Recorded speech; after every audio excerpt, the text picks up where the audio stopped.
Então, nessa ação penal 506-31-30-17, continuidade do depoimento do senhor Antônio Palocci Filho, eu devolvo a palavra à defesa do senhor Luiz Inácio Lula Silva. Perfeito.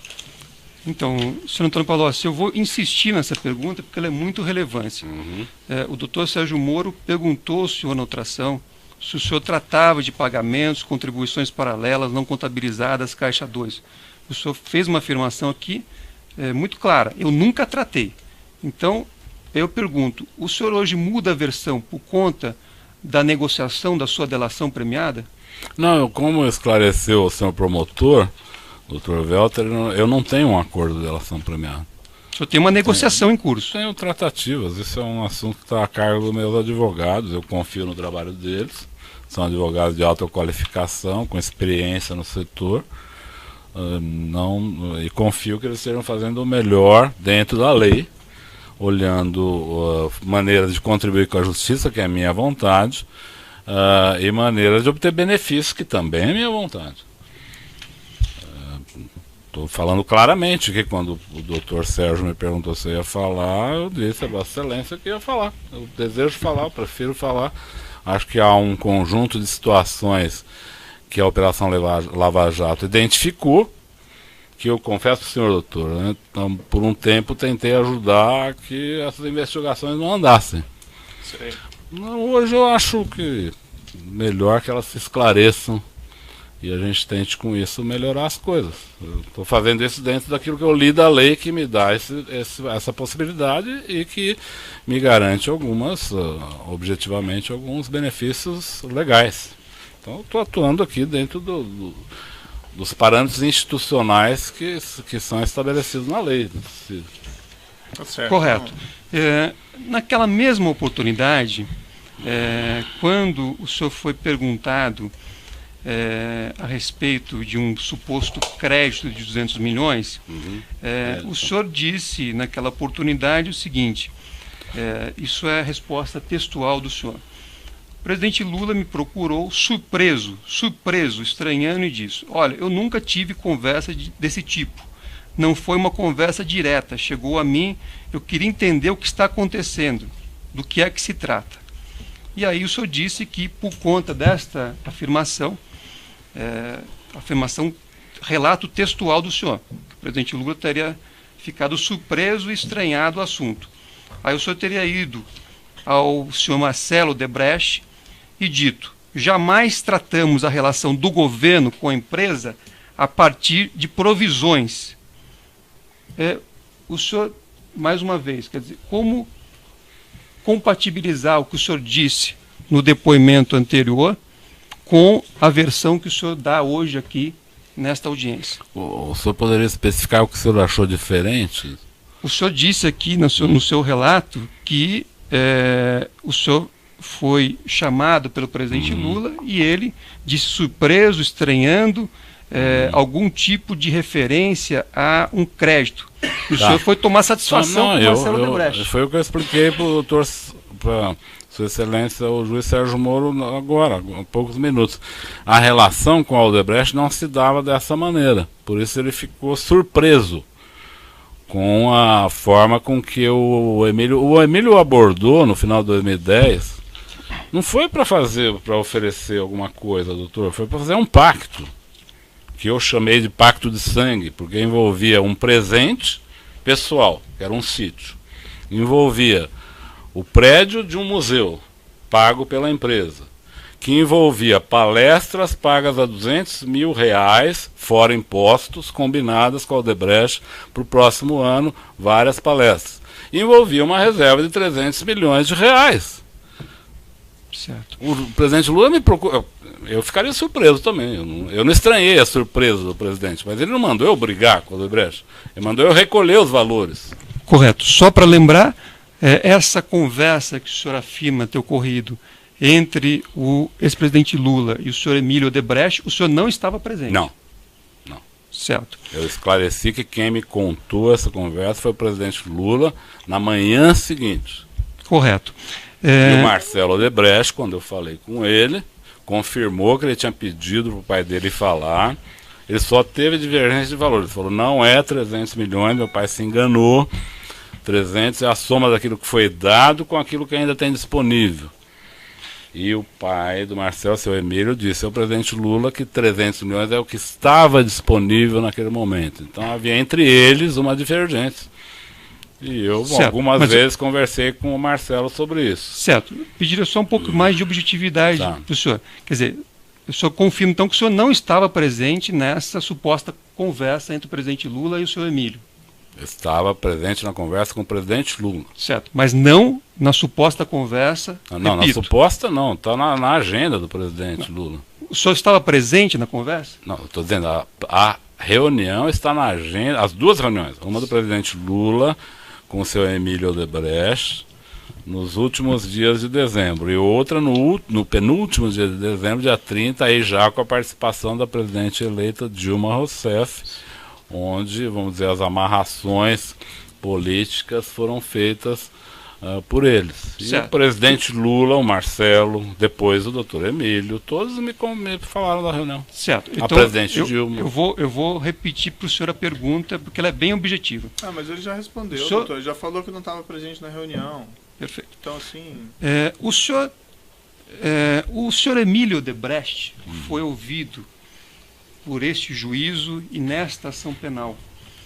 E quando perguntado a respeito do tema, o senhor Emílio afirmou peremptoriamente que não tratou desse assunto com o ex-presidente Lula. Ele foi ouvido na condição de testemunha e colaborador, portanto com duplo dever desse assunto da verdade. Doutor, para o doutor especificar. O senhor Marcelo Odebrecht disse que teria incumbido o senhor Emílio de falar com o presidente Lula sobre um suposto crédito. Só que a afirmação do senhor Emílio aqui em juízo sobre o compromisso de dizer a verdade como testemunha e colaborador foi a de que ele jamais tratou de qualquer valor com o ex-presidente Lula.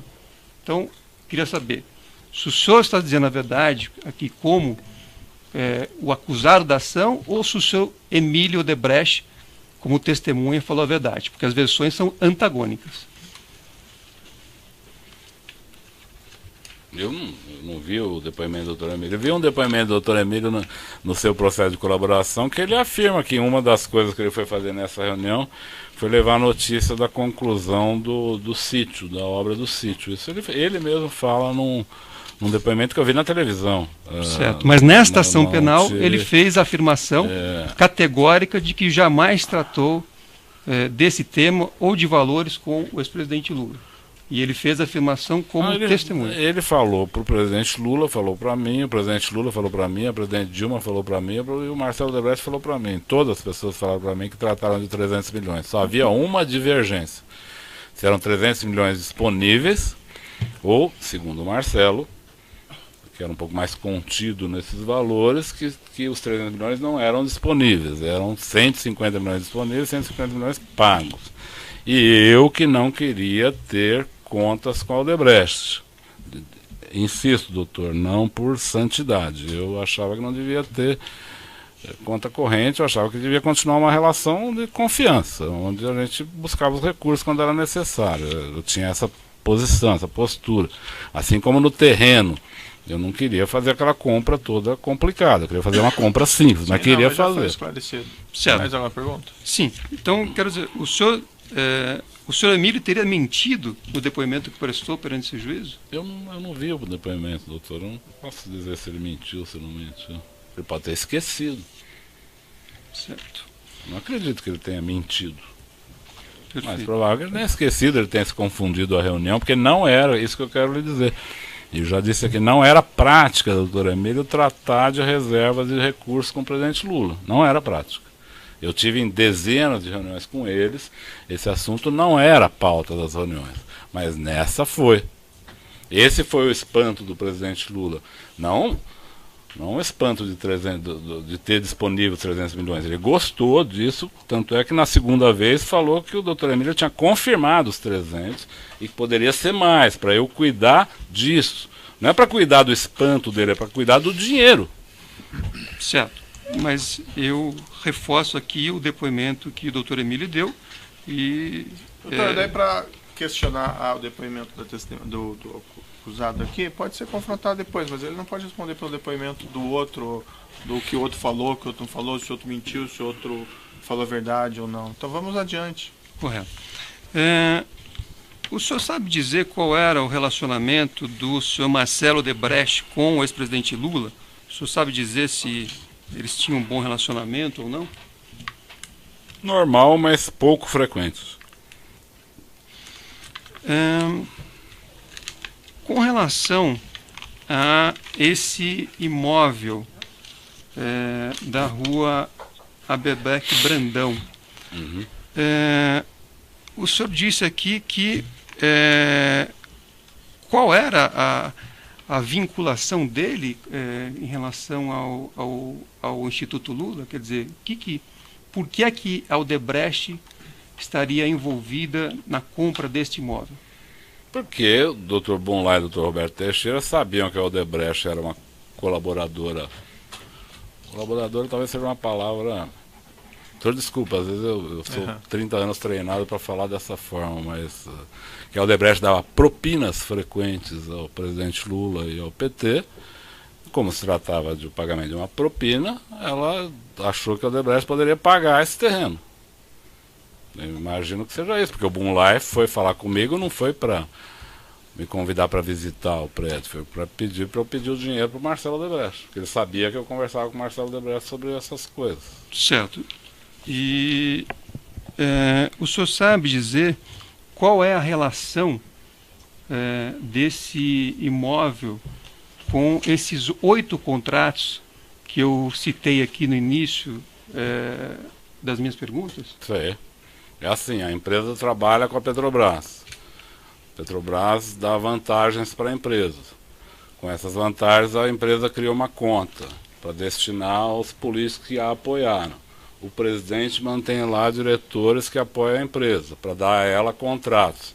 Esses contratos geram dinheiro, ela faz seus gastos, compra seus presentes, remunera seus diretores, paga seus funcionários e reservam dinheiro.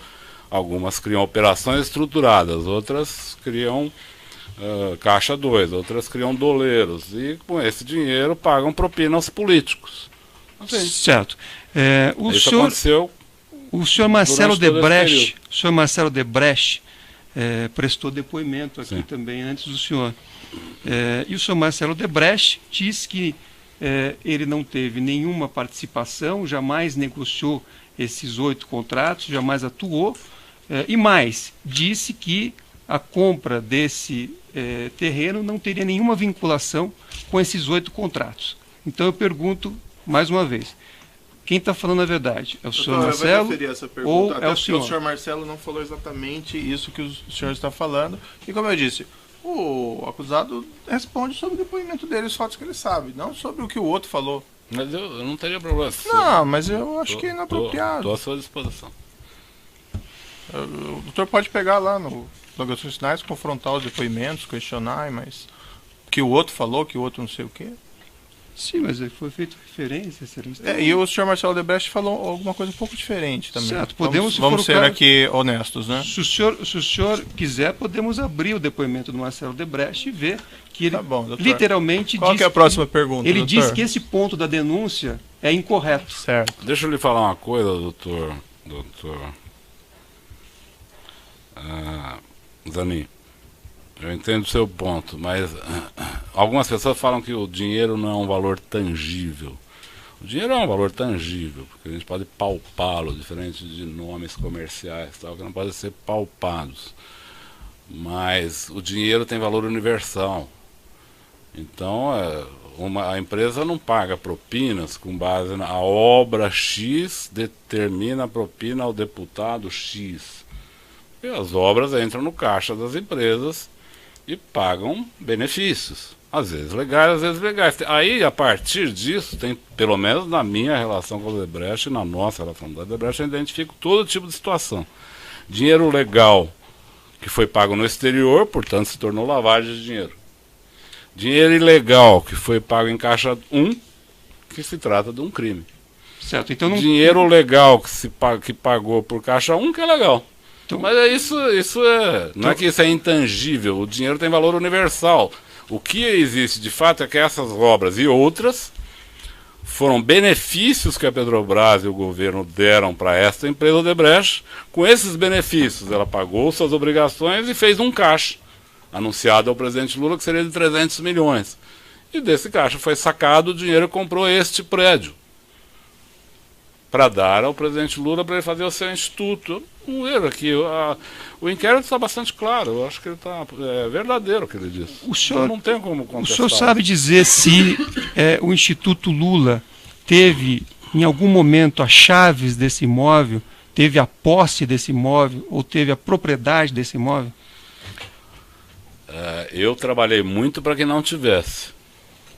A pergunta é, o senhor sabe se em alguma oportunidade o Instituto Lula teve a posse, a propriedade ou as chaves desse imóvel? Estou lhe respondendo. Eu trabalhei muito para que não tivesse, porque eu achei que essa operação foi uma operação muito mal feita. Era uma operação que transformava uma patologia numa fratura exposta. Eu disse ao presidente Lula que ele não precisava criar fraturas expostas. Para se comprar um bem, não precisa atravessar a rua e se atirar em cima do bem. Você tem maneiras adequadas de fazer, até porque no caso da Odebrecht já tinha um ilícito que gerou recurso. Não precisava mais um ilícito. Já tinha um, mais grave. Então ali se tratava de fazer o instituto e a Odebrecht fazer a doação. Seria uma forma mais amenizada, ou pelo menos mais camuflada, pensava eu. O senhor já falou, né? Mais perguntas? A pergunta foi objetiva, eu pediria uma resposta objetiva. Falou, o que ele perguntou foi se o senhor tem conhecimento, se o Instituto Lula ou o ex-presidente chegaram até a posse desse imóvel na Rádio. Chegaram a visitar o imóvel. Visitar. Posse, chave, não tiveram. Eu nunca vi. Tá.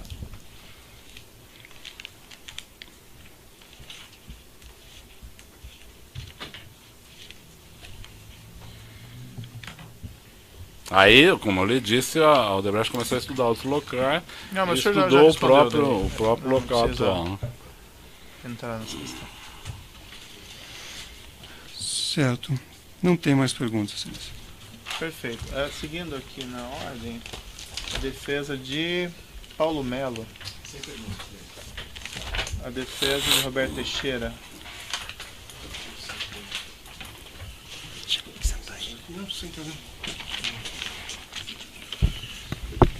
Boa tarde, senhor Palocci. Boa tarde. Só para entender bem, que para mim, confesso, não ficou muito claro. O senhor disse que teve, pelo que eu entendi, um único encontro com o advogado Roberto Teixeira, tá certo? E se eu entendi bem, esse encontro foi posterior à aquisição desse imóvel pela DAG, é isso? Exatamente. Esse encontro foi aonde? Na casa do presidente Lula, em São Bernardo. Quem que estava nesse encontro? Presidente Lula, Dona Marisa, Dr. Roberto Teixeira, Dr. Zé Carlos Bonlai, eu e Dr. Paulo Akamoto. Acho que não me lembro de outras pessoas. Tá, e nessa reunião, pelo que eu entendi do senhor ter falado, que ficou decidido que não se usaria o imóvel para o Instituto Lula, é isso? Ficou como um consenso dessa reunião. Eu não sou responsável pelo Instituto, mas o consenso dessa reunião foi que se aceitou que era inadequado ficar com esse imóvel. Tá bom. Depois Paulo Okamoto, que era presidente do Instituto, daria sequência às tratativas com a Odebrecht sobre isso. Mas a reunião ficou entendido que não era uma operação adequada. Tá bom, estou satisfeito, excelência. A defesa de Marcelo Bahia Odebrecht tem perguntas? Sem perguntas? A defesa do próprio acusado tem alguma negação? Sim. Me ocorreu aqui que eu acho que eu não dei a palavra para o de acusação, mas teria perguntas? Perfeito. O senhor só pode esclarecer o seguinte: o senhor mencionou numa sua resposta, tentei ajudar a que não andassem as investigações da Operação Lava Jato, juntamente com o ex-presidente? Sim. Em algumas oportunidades, eu me reuni com o ex-presidente Lula e com outras pessoas no sentido de buscar, vamos dizer, criar obstáculos à evolução da Lava Jato. Posso citar casos, se o senhor desejar. Vamos deixar isso, não é objeto específico desse processo, vamos deixar então para uma outra oportunidade essa questão. Pode encerrar então a gravação.